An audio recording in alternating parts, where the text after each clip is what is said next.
Oh, pas de coup de fil, s'il vous plaît, pas de coup de fil. C'est qui ça maintenant?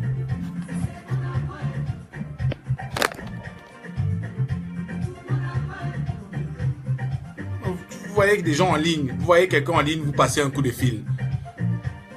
Est-ce que c'est raisonnable ça?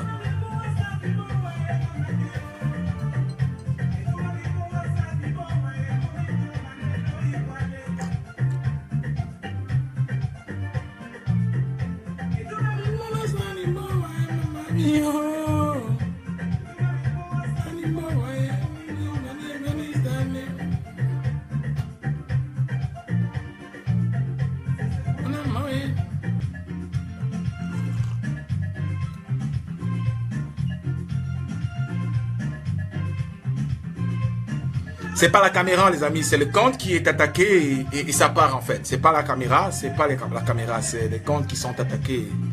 Ça ne va pas, ça ne va pas et ça ne va pas. Ça ne va pas, ça ne va pas et ça ne va pas. Et...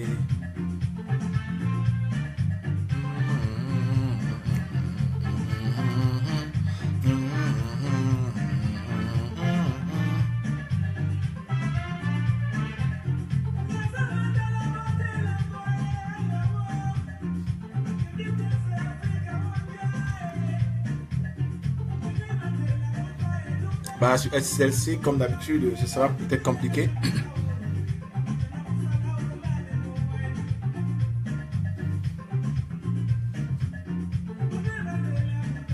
Oui, mon Djang, me faut très content. Me faut très content. Voilà, on va parler. Me faut très content. On a arrêté un bandit. Un bandit.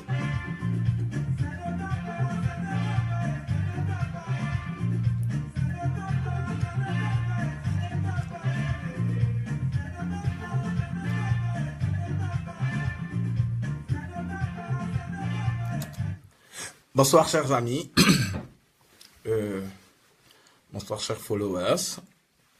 Comme vous imaginez bien, l'actualité a nécessité que j'intervienne peut-être ce soir. Je n'avais pas prévu parce qu'on était ensemble il y a à peine 2 jours et donc cela ne nécessitait pas que j'intervienne en réalité. Mais vu les circonstances, il fallait dire quelque chose parce que c'est quand même très grave ce qui se passe dans notre pays. Comme je vous le dis, la réalité c'est qu'il faut faire une différence entre M. Biya et la République.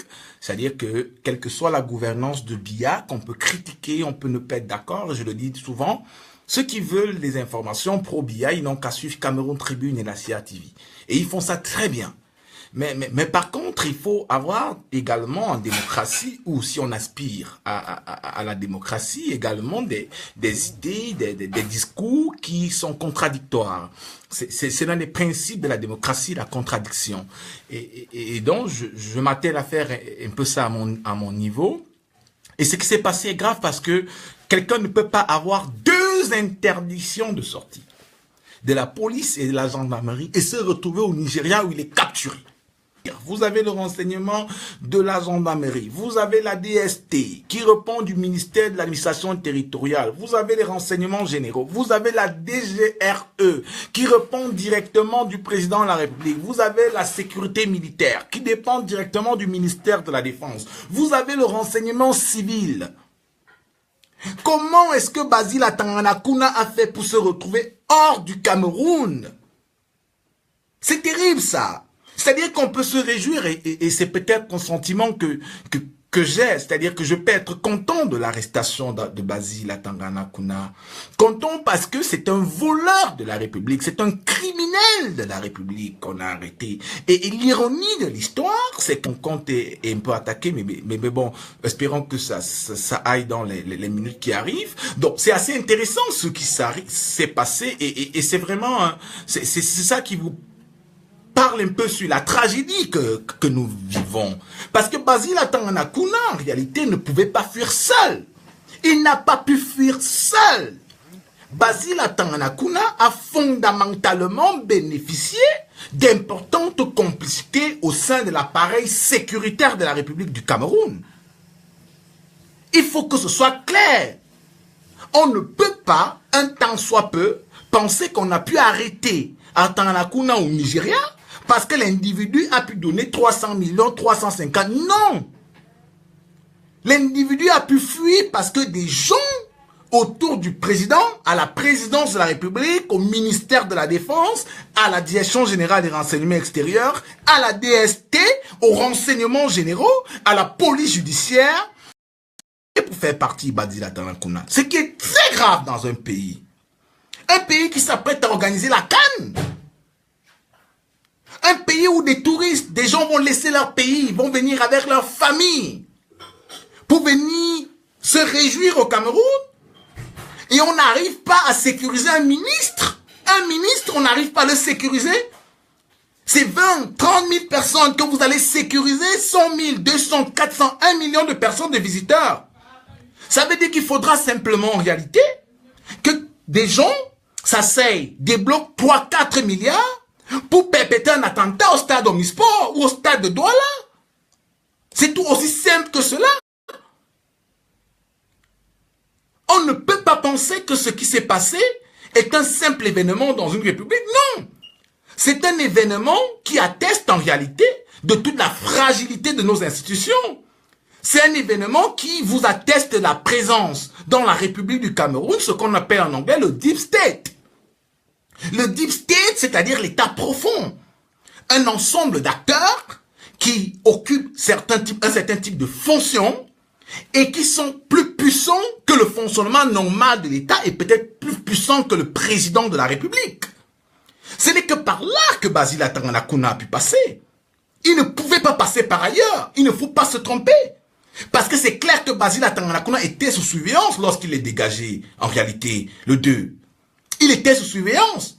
Combien il a pu passer? Vous avez un ensemble de rumeurs qui circulent, qui impliquent la DGRE, qui impliquent la DGSN et tout le reste là. Mais moi, personnellement, DGRE, le patron de la DGRE rencontre directement au chef de l'État. Donc, être impliqué dans ce type d'opération, ça, de mon point de vue, avec ma petite expérience, ça sonne gros. Je crois pas que le patron de la DGRE soit impliqué dans cette affaire. Je crois peut-être que les subalternes de la DGRE qui contrôlent le terrain, c'est-à-dire qui reçoivent les données primaires, qui les parviennent, parce qu'il y a ce qu'on appelle dans le renseignement la collecte maximale. Donc on reçoit tout ce qui arrive et on trie le bon du mauvais. Et on regarde encore par palier les informations de premier degré, de deuxième, de troisième, et c'est comme ça qu'on les transmet à la hiérarchie. Donc, en réalité, je crois pas qu'il soit dans cette opération. Mais je crois que des subalternes sont fondamentalement impliqués dans cette opération. Je crois également qu'au niveau de la gendarmerie, il y a des gens qui ont pactisé pour faire partir à Tanganakuna. Je crois également qu'à la police, parce qu'il faut comprendre, et j'y reviendrai tout à l'heure pour que vous voyez le film de ce qui s'est passé. Comment pendant 3 jours, en réalité, on a été semé, on a été manipulé, en réalité. Et vous allez voir ce qui s'est passé tout à l'heure. Donc, il y a eu toute une mécanique, il y a eu tout un réseau de pouvoir hyper puissant qui a fait partir Kuna. Et c'est ça, en fait, que tout citoyen doit chercher à savoir.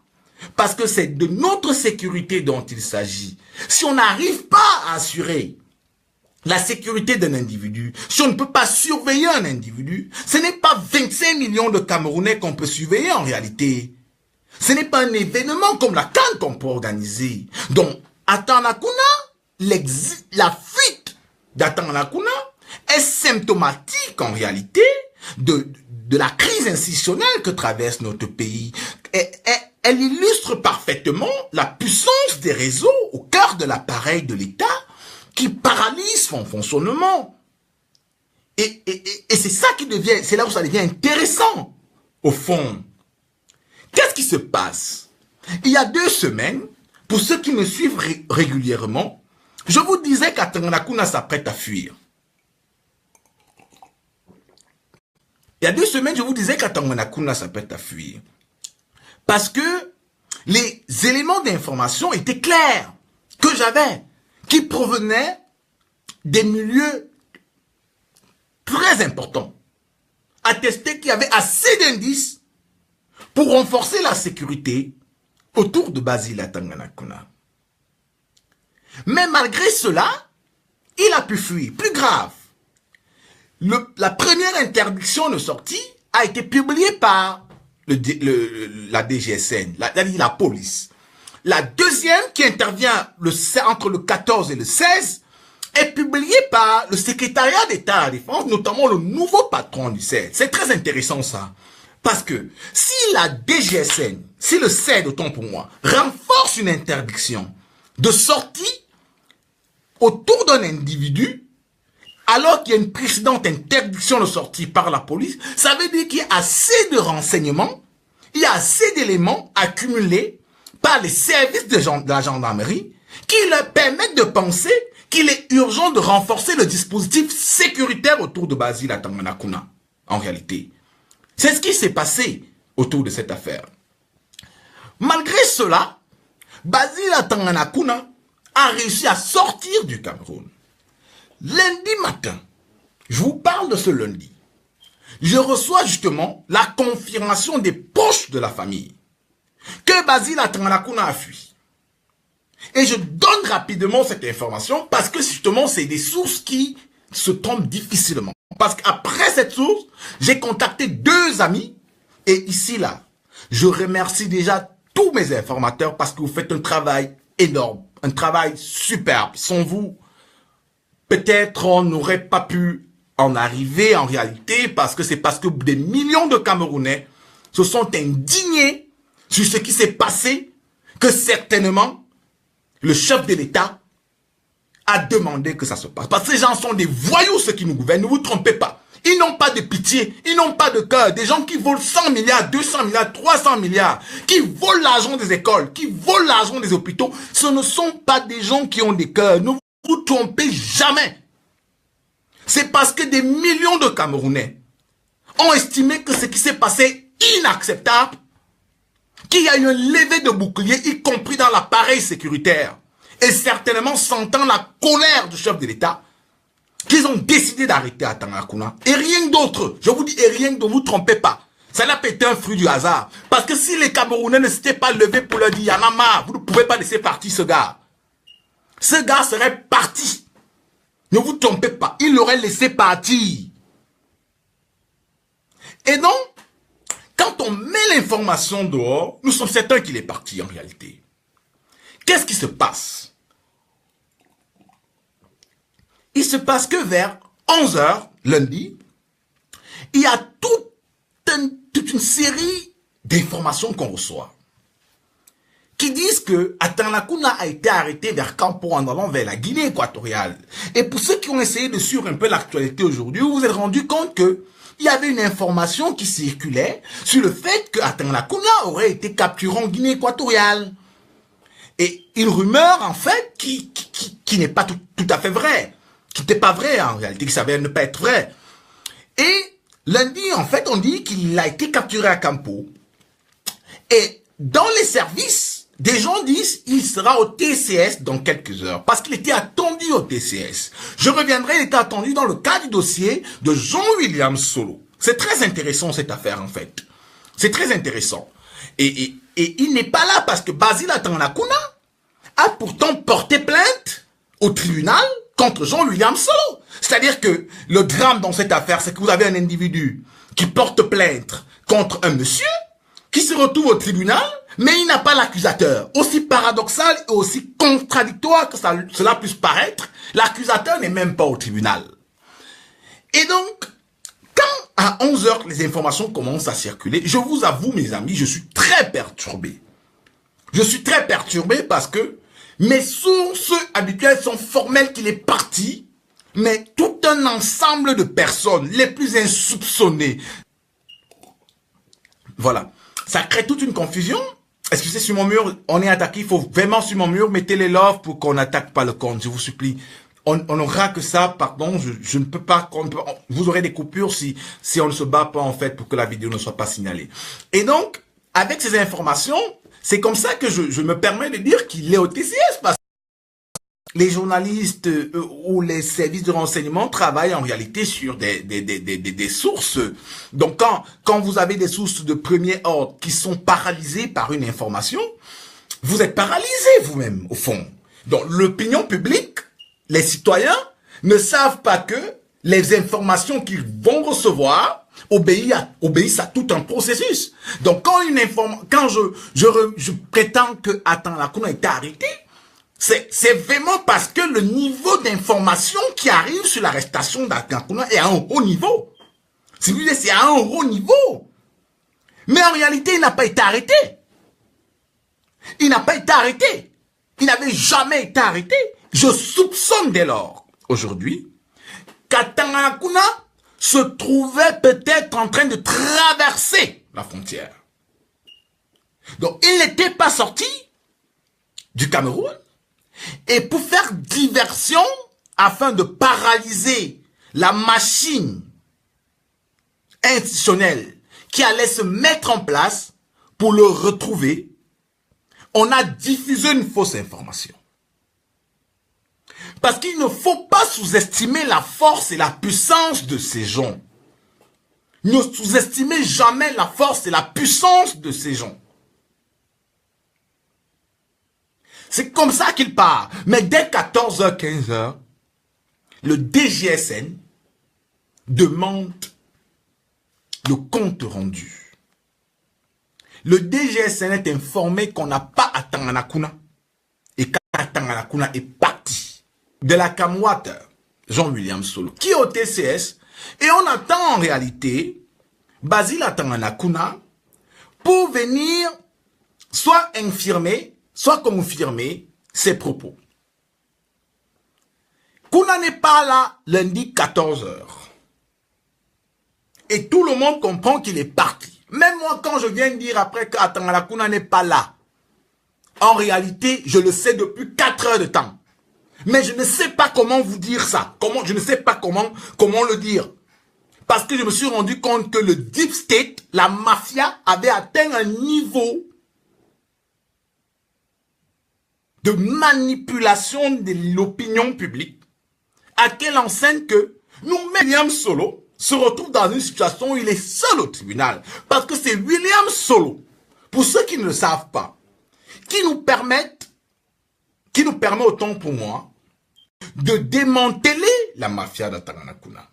C'est-à-dire, William Solo n'est pas un homme parfait. Aucun homme n'est parfait. C'est certainement quelqu'un qui a pillé, dans une certaine mesure, l'État à Kamwata. C'est clair.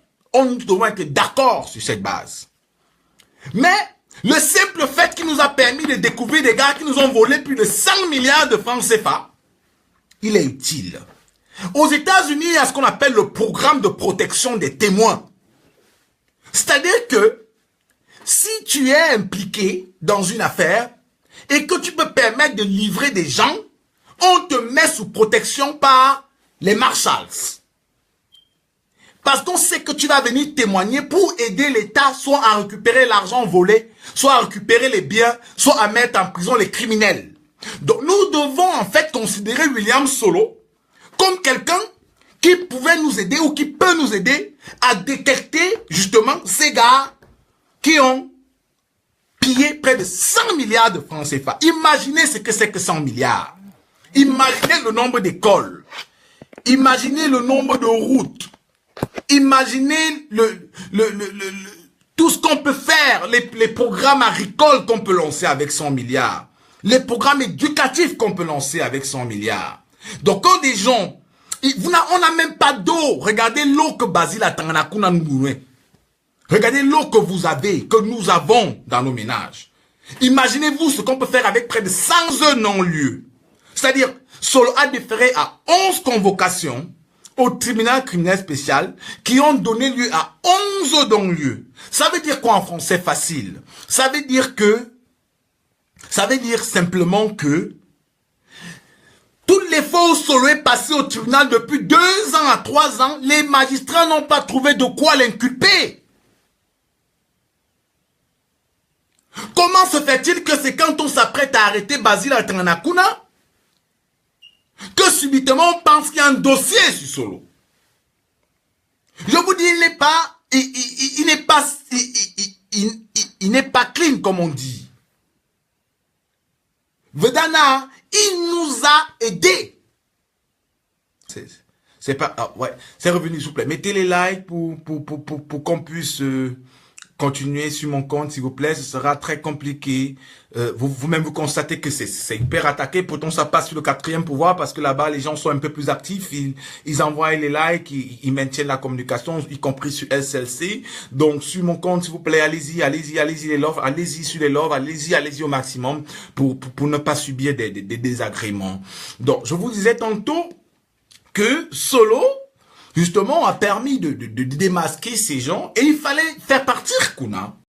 Il fallait faire partir parce que, en fait, ceux qui connaissent le Troisième Reich, le régime d'Hitler, Kuna est ce que Goebbels était. Goebbels était le penseur, tandis que Hitler était l'exécutant. Donc au Cameroun, Atana Kuna qui est plus intelligent que Mbengo est le Goebbels et Mbengo est Hitler. Mbengo a les moyens, il a les gens dans la police, dans l'armée, dans l'administration et tout. Il exécute, mais Kuna c'est le stratège. Donc, Mbengo est le Hitler et Atana Kuna est le Goebbels. Pour ceux qui connaissent un peu l'histoire du Troisième Reich. Donc, c'est comme ça qu'il faut situer un peu cette dynamique-là. Donc, il fallait faire fuir, en fait, Kuna. C'était une urgence. Parce que, demain, là, on nous apprend ce soir déjà, que Bemengue descend et Dionelo Yono est déjà à Kondengi. À l'instant où je vous parle, Dionelo Yono est déjà à Kondengi. Bemengue pourrait y être s'il n'est pas encore dans les prochaines heures. Et demain, il y a tout un ensemble de personnes qui sont convoquées au TCS par la liste des 20 que vous avez vu, que vous avez en circulation. Sur la liste des 20, il y a déjà une personne qui est déjà à Kondengi. Mais, il y a d'autres personnes qui ne sont pas en fait sur les interdictions de sortie que vous avez eues ce soir. Donc, il y a d'autres personnes qui sont différées. On annonce également Robert Kili, qui peut dormir, passer la nuit au TCS ce soir. Donc, Kuna était un élément clé parce qu'il connaissait en fait comment ces voyous ont réussi à nous prendre autant d'argent. Mais, comment la mécanique s'est produite? Tout part en réalité de la SNEC. Depuis la SNEC, Mafani Moussongue, c'est-à-dire que le pays là est très complexe. On dit souvent le diable s'habille en Prada. Le pays est très complexe parce qu'il y a des gens qui ont un visage d'ange. D'ailleurs, tous les fémans et tous les bandits sont toujours très bien habillés, très beaux, très intéressants, très bons parleurs. Certains même en fait donnent l'allure d'être inoffensifs en réalité. Donc, Mafani Moussongue veut dégager au Bouffegueux à la SNEC. Et au Bouffegueux s'oppose à Mafani Moussongue. Dans le cadre des privatisations, le président crée la Kamwata. Et Atalakuna, qui travaille au service du Premier ministère et qui est un ami de Moussongue, est coopté pour être patron de la Kamwata. Donc Moussongue et Atalakuna sont d'abord des proches. C'est-à-dire que c'est des choses en fait terribles. Qui sont le monsieur qui est président de la commission nationale du... Mais Bialu, est-ce que Bialu est sérieux? Le fond comme Afani Moussongue, qui sont impliqués dans des crimes économiques aussi graves que celui-là. Et Kuna et Moussongue, quand le chef de l'État décide de la mise sur pied d'une entreprise qui va s'assurer de la distribution de l'eau, le gouvernement marocain envoie 5 personnes, accompagnées d'un avocat hollandais. Ne vous inquiétez pas.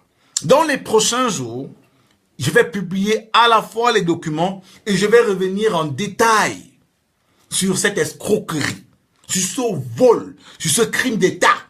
Donc, avec des chiffres, tout. Donc, je peux faire peut-être d'abord vous donner une idée pour comprendre en réalité. Le gouvernement marocain envoie 5 personnes avec un avocat hollandais. Quand ils arrivent ici, au Cameroun, ces gens décident de recruter d'autres personnes dans l'appareil de l'État. Et c'est là où Bébé Doc, Edgar Alain Bebongon, entre en scène, les Laurent Esso entrent en scène. Ils décident de recruter ces gens et ils mettent les Marocains de côté.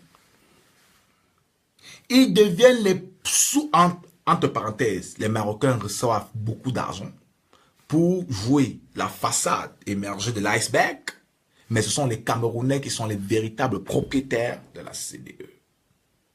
Parmi ces Camerounais, aujourd'hui, on a les noms. Vous avez Atanakuna, Mebingon, Dipanda Mwele, Mafani Moussongue, Laurent Esso, Grégoire Ouna, Nganou Djoumessi et Djoudjou. Ça a un processus qui s'est passé sur 7 ans. Ils ont pris et ils ont commencé à gérer la CDE. Les Marocains n'étaient en réalité que la façade. S'il vous plaît, envoyez les loves pour que ça ne se coupe pas sur mon compte. Envoyez vraiment les loves. Sinon, ça va se couper à nouveau. Les Marocains, en réalité, n'étaient que la façade. Mais l'avocat hollandais a été chassé. Les Marocains ont été chassés. Qu'est-ce qui se passe? Il se passe que Solo William, dès 2008, décide en réalité de s'intéresser au contrat d'affermage. Au cours d'une réunion entre la CDE et la Camwater, auquel prend part Basile Atanakuna, lorsque Solo William pose des questions qui dérangent, insulte Solo. Il insulte. Il le méprise devant les Marocains. À ce moment, Solo s'interroge véritablement sur le rôle des Camerounais parce qu'il estime, il pense à ce moment que ce sont les Marocains. Et c'est donc comme ça que très rapidement, quand le cabinet qu'il met sur pied pour auditer la collaboration avec la CDE et l'argent que la CDE doit reverser à la Camwater, on se rend compte qu'en réalité, la CDE appartient aux Camerounais. Ces gars nous ont augmenté de l'eau, le coût de l'eau. Vous payez souvent les factures de 2000 au mois de janvier. Au mois de mars, vous payez 4000. Au mois de juin, vous payez 1800. Au mois de septembre, on vous dit que vous allez payer 6300. Vous vous demandez que ça sort d'où? Non! C'est les bandits là! C'est les bandits là qui ont fait ça. C'est-à-dire que ce n'était pas le hasard. Il n'y avait pas de hasard dans... voilà. Je crois que c'est revenu. Je crois que c'est revenu. Donc, est-ce que vous vous rendez compte? C'est-à-dire que les factures que vous payez souvent n'obéissaient pas à un hasard, n'obéissent pas à un hasard. C'est-à-dire que ne vous demandez pas pourquoi je peux payer 800 maintenant au mois de janvier ou au mois de février. Je repaye 2000 francs au mois de mai. Et en novembre, on me dit que je paye 1800 et en décembre, ma facture vient 5000. Non, ce n'était pas le hasard, ce n'était pas... Vous allez là-bas, ils vous disent que c'est les problèmes techniques. Ce n'est pas les problèmes techniques. C'est des voleurs. Ce sont des voleurs, ces gens.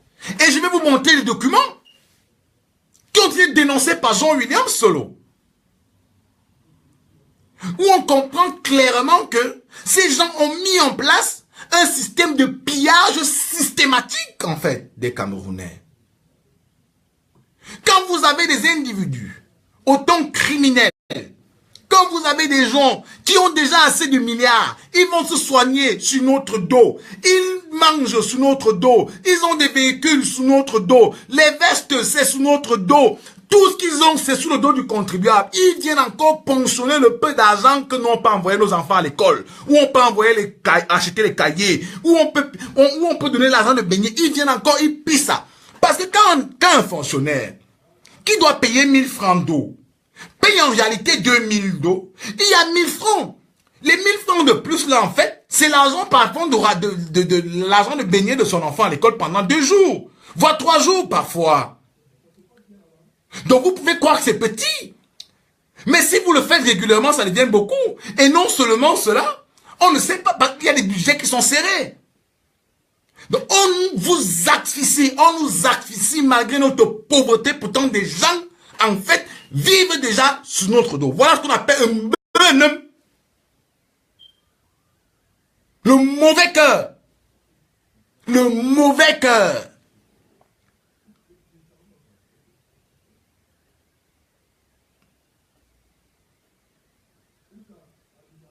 On ne peut pas laisser Solo mourir seul. Solo doit mourir. Quand vous voyez les gens qui sont derrière la CDE, c'est les gars les plus puissants de la République. Vous avez l'actuel ministre de la Justice, le cœur du pays, Laurent Esso. Vous avez Alexis Dipandamouele. Vous avez Edgar Alain Mbongo.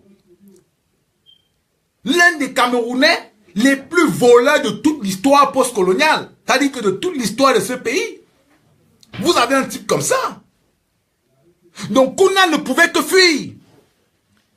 Et je tiens à le dire à ceux qui ont Kouna, il faut placer Basile Atangana Kouna sous haute sécurité.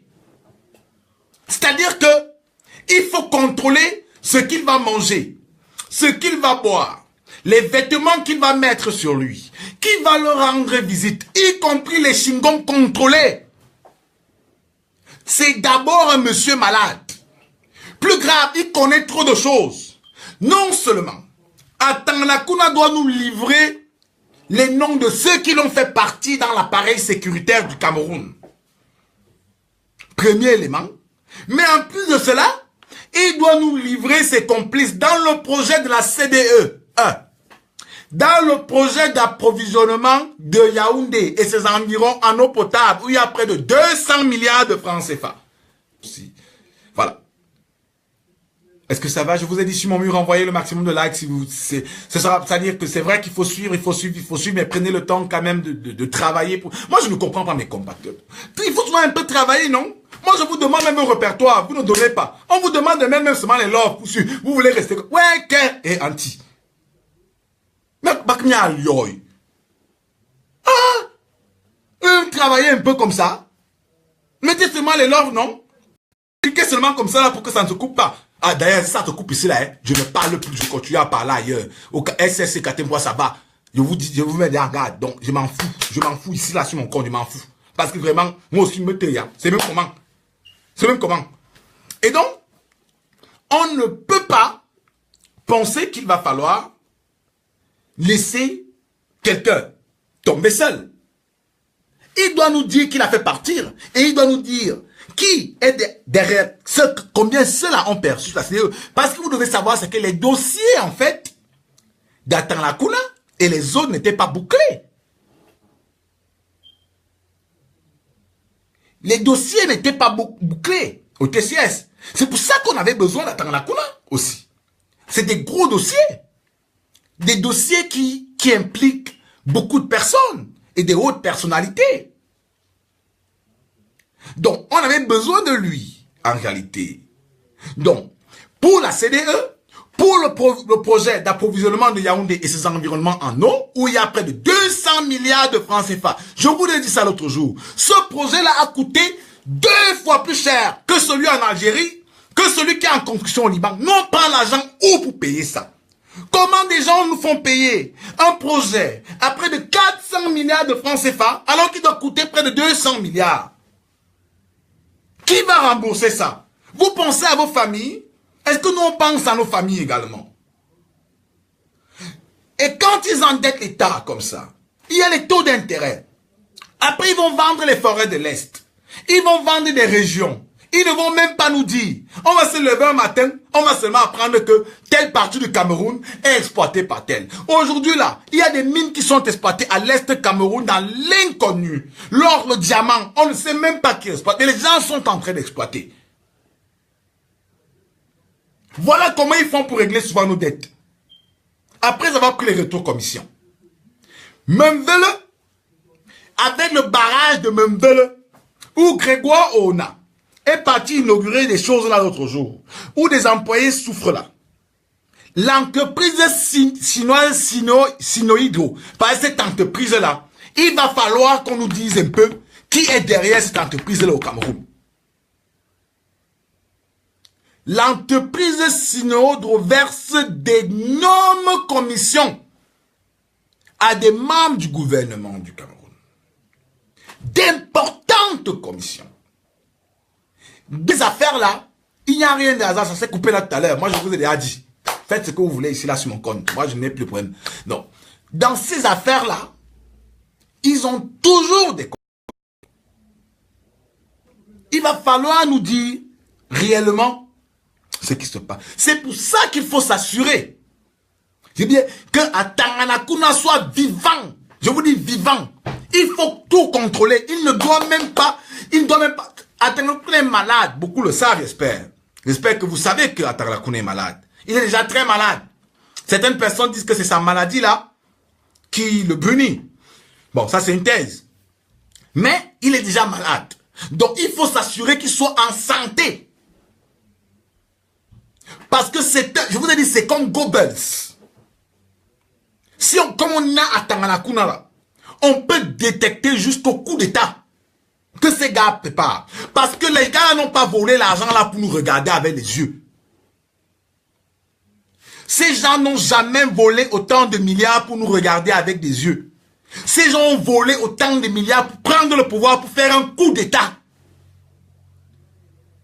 Je dis bien, cet argent a été volé pour faire un coup d'état. Ne vous trompez pas. Et un coup d'état manifestait une colère après l'annonce de l'arrestation de Basile à Tanganakuna. Peut-être que ces gars ne l'auraient jamais arrêté. Croyez-moi, ces gars n'ont peur que du... Parce que Biaé, je vous ai dit une fois, Biaé est le plus gros sociologue de ce pays. Il maîtrise. Quand je vous dis que le chassement, d'abord, c'est de construire l'infrastructure de la dissidence.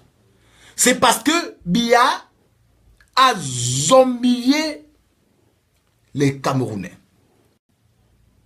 Nous sommes tellement zombifiés, nous vivons dans un univers de Biya, qu'à un moment, il est l'alpha et l'oméga du système.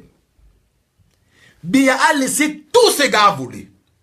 Biya sait qu'il peut les mettre tous en prison. Je dis bien tous en prison.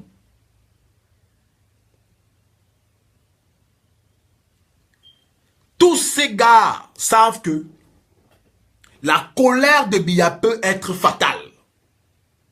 Donc, quand la nouvelle d'Atanganakuna est sortie, qu'il avait fui, et qu'on leur a dit depuis Genève que Biya est très fâché, eux-mêmes ils sont allés arrêter leurs bandits qu'ils avaient laissé fuir.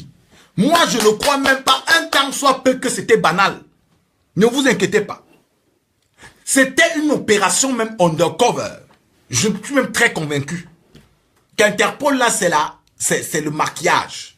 C'est le maquillage, comme on dit. C'était une opération undercover. Donc, il est important aujourd'hui que Biya prenne conscience en réalité de la profondeur des magouilles, des manipulations, de la guerre des réseaux. L'une des personnes qu'il faut incontestablement arrêter. Mais dont Biya lui-même a peur, c'est Mbengo. Mbengo. Biya a peur de Mbengo parce que Tanganakuna ne pouvait pas partir du Cameroun sans les réseaux Mbengo, qui est peut-être l'homme le plus puissant du Cameroun, également après Biya. Il ne pouvait pas. Ne vous trompez pas. C'est-à-dire qu'il faut être froid dans l'observation. Il faut être froid. Le président Biya doit savoir que Kuna ne pouvait pas fuir sans Edgar. Il ne pouvait pas. Et croyez-moi, quand Bagangele s'est rendu hier au tribunal criminel spécial, moi personnellement, j'ai deux points de vue.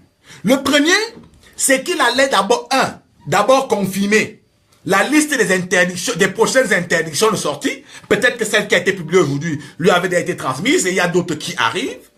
Et de deux, probable qu'il y a des informations que la femme de Basile à Tanganakuna a livrées, qui pouvaient être utiles. Parce qu'on a appris que ce matin, il y a un avion qui est parti de Yaoundé, de Simalène, Pour le Nigeria, dans le manifeste, on parlait d'une délégation conduite par le Premier ministère, mais le Premier ministre qui n'a jamais embarqué. Donc, Atanganakuna doit avoir été arrêté en réalité dans la nuit. Soit dans la nuit, soit hier. Ça, c'est très probable qu'il a été arrêté dans la nuit et hier. Soit dans la nuit d'hier ou hier en journée. Et le DGSN allait prendre de nouvelles instructions. Mais là, c'est parce que le président est fâché. Ces gars ne pouvaient pas. Donc, même si moi... Et c'est pour ça que je vous dis qu'il faut souvent faire une distinction entre le président Biya et la République. Je vois des gens dire qu'il ne faut pas arrêter les gens pour l'opération et permettre la distraction. Oui, politique. Mais la réalité, c'est que Biya ne peut travailler que pour conserver son pouvoir. Au fond, vous n'allez pas demander à un homme politique de ne pas se battre pour conserver son pouvoir. Mais rien ne vous sera donné. C'est justement, en fait, ça traduit notre imaginaire, cet imaginaire de la facilité. Tout pouvoir se prend. Tout pouvoir s'arrache. Toute liberté s'arrache. Donc, au fond, Biya, même s'il utilise l'opération épervier, pour les élections présidentielles de 2018, n'est que dans son rôle. Et il va le faire. À vous maintenant de mettre des stratégies sur pied pour le faire partir. C'est un jeu de rapport de force, au fond. Ce n'est qu'un jeu de rapport de force. Il peut utiliser tous les moyens qu'il veut. Il en a. Et il va le faire de manière légitime. C'est-à-dire qu'il faut avoir à un moment donné la distance nécessaire, même dans la critique, en fait. Quand on vous dit envoyer les répertoires pour le chassement, pour qu'on ait 200 000 numéros, vous vous asseyez chez vous, vous allez lire, genre, vous aimez rire, vous aimez dire, bien comme ça, c'est un salaud, il doit aller à la CPI, il doit être arrêté. Oui, après ça, on fait quoi? Agnou, Nyakobo, c'est tout. Le bavardage là. C'est tout le bavardage là. C'est ça que vous connaissez, le bavardage là, agnou. Tous les jours, vous asseyez au bar, parlez, et après vous faites quoi? Rien. Moi, je vous vois. Je vous demande les numéros, je vois, je connais les données que j'ai. Donc, je peux me permettre de dire que vous bavardez seulement. Mais là, il doit arrêter les gens. Parce que le président Biya ne peut pas être content de laisser un pays dans lequel on aura 100 $ dans les caisses de l'État, comme chez Georges Weah. Donc, l'opération épervier, qu'elle soit politique ou pas, on va les rembourser. Donc, on est en fait dans un cycle infernal où les dynamiques sont liées. On ne peut pas penser que parce qu'on veut faire partir Biya, on ne doit pas permettre à Biya d'arrêter les voleurs. C'est terrible ce raisonnement en réalité. Ça ne tient pas la route. Parce que les gens qui volent en fait, ils prennent un argent qui impacte sur des générations. Ils prennent un argent qui affecte le quotidien direct. C'est-à-dire que quand un hôpital n'est pas construit là et que tu es malade, en réalité, tu payes sa cash. C'est-à-dire qu'il n'y a pas de médicaments, il n'y a pas de perfusion. Il n'y a pas de médecin. Ça se paye cash, ça n'attend pas 3 mois, ça n'attend pas 4 mois, ça n'attend pas 5 ans, ça n'attend pas 1 an. Donc dire que M. Biya ne doit pas conduire l'opération épervier sous le prétexte que le chassement doit avoir lieu, c'est une folie. C'est une folie. Il doit faire son travail de chef d'État, qui est de lutter contre les voleurs. D'ailleurs, il ne lutte même pas assez, parce que M. Biya devait arrêter ces gens depuis. Depuis, il devait les arrêter. C'est même également l'un des responsables de ce chaos, au fond. C'est pour ça qu'il faut critiquer Biya tous les jours. Quand je dors, je me lève et tout. Quand je mange, je le critique. Parce qu'au fond, il ne fait pas bien son travail. Il devait arrêter ces gens depuis. On n'en serait pas là. Mais Bengo, aujourd'hui, à Zouétélé, on demande l'arrestation de Bengo. À Zouétélé, les gens demandent qu'on arrête Bengo. Quand on l'a enlevé du gang du gouvernement, mes frères de Zouétélé étaient tellement contents qu'ils m'ont envoyé même les images. Mais il est toujours dehors. On ne sait même pas qu'on va l'arrêter. Après, quand il va fuir, on va encore se mettre à pleurer. Et après, Biya va encore lancer les opérations qu'il est très fâché. Mais il sera fâché pourquoi, le grand-père, là? Il sera même fâché pourquoi? C'est ça le problème. Mais on ne peut pas reprocher au président Biya d'arrêter. Il peut arrêter que 700 personnes au fond au Cameroun. Moi, je vous dis que vous me donnez le Cameroun pendant 5 heures de temps. Je vais mettre 1000 personnes à connaître. Je dis bien 1000. Ça dit que 5 heures et que vous placez les dossiers du consul sur la table. Ils vont d'abord tous en prison. Je dis bien tous en prison. D'ailleurs, c'est clair que j'ai déjà des noms en tête. J'ai déjà des noms. Ça dit que je ne vais même pas chercher à regarder les dossiers. Il y a des noms que je sais que je vais directement envoyer. Directement, sans regarder. Avant qu'on ne les juge. Parce que les crimes qui sont perpétrés contre le peuple, les crimes d'État, le niveau d'endettement de ce pays, on ne peut pas prendre en fait des centaines de milliards à des États, à des institutions, à la BAD par exemple, à la Chine, au FMI, pour venir faire des projets à l'échelle nationale, et des gens détournent cet argent. Des gens vont acheter leur résidence en Europe. Des gens vont mettre dans les comptes bancaires. Les gars achètent les Ferrari aux petites. Ils construisent des maisons aux petites. Ils goudronnent les routes des petites. On ne peut pas le faire. C'est malsain. C'est indigne. Ça saute du bon sens. Ça dit que ça ne sort pas. Ça dit que c'est pas normal. Surtout des gens qui sont déjà hyper riches. Quand quelqu'un a déjà 10 milliards de francs CFA, pourquoi va-t-il encore chercher à avoir 100 milliards, 150 milliards? On m'a dit que l'une des filles de Mobengo, à Dortmund, il y a 4 ans, était la reine. Elle donnait les 5 000 euros, les 4 000 euros, les 35 000 euros aux gens qui avaient des problèmes. Elle ne fréquentait pas les milieux camerounais, mais en réalité, elle était toujours là pour aider. Elle prend cet argent où une jeune fille comme ça, à Neza. Seulement l'enfant de Mobengo, d'un petit fonctionnaire, on a un petit fonctionnaire, rien d'autre. Ministre, serviteur dans la Grèce antique. On n'est pas mis. Ça dit que si vous voulez avoir l'argent dans vos vies, apprenez-le. Devenez homme d'affaires, devenez opérateur économique. Ne devenez pas des universitaires. Ne devenez pas des hommes d'État. Parce que les hommes d'État n'ont pas d'argent. On ne fait pas d'abord ça pour l'argent. On fait ça parce qu'on veut se mettre au service des gens. Il faut savoir ça. C'est-à-dire, il faut déjà... ce sera difficile. On peut dire que je rêve, oui. Mais il faut déjà commencer à entretenir cette idée, ce projet. On ne peut pas avoir des gens aussi dangereux dans l'appareil de l'État. Parce qu'il est possible, en fait, que le réseau qu'on a soit un réseau qui a une plus grande ambition que ce qu'on imagine actuellement, que ce qu'on ne peut voir. C'est pour ça qu'il faut le démanteler. Donc je trouve inacceptable, personnellement, et c'est mon avis, que des gens critiquent l'opération Épervier aujourd'hui. Vous ne pouvez pas critiquer l'arrestation des gens qui sont à l'origine, par exemple, du décès de vos oncles, de vos cousines. Mais tous les jours ici, vous dites d'insulter les hôpitaux. Vous dites qu'il n'y a pas de médicaments, il n'y a pas de médecins, il n'y a pas de matelas, il n'y a pas de brancard. Mais vous croyez en fait que pourquoi il n'y en a pas? Il n'y en a pas parce que l'argent a été volé. Aujourd'hui, on arrête les gens. Vous venez dire que pourquoi on les arrête de la manipulation? Mais est-ce que... Attendez, qu'est-ce qui ne marche pas en réalité? Je vous souhaite bon courage et merci de m'avoir suivi. À plus tard. Bonne soirée.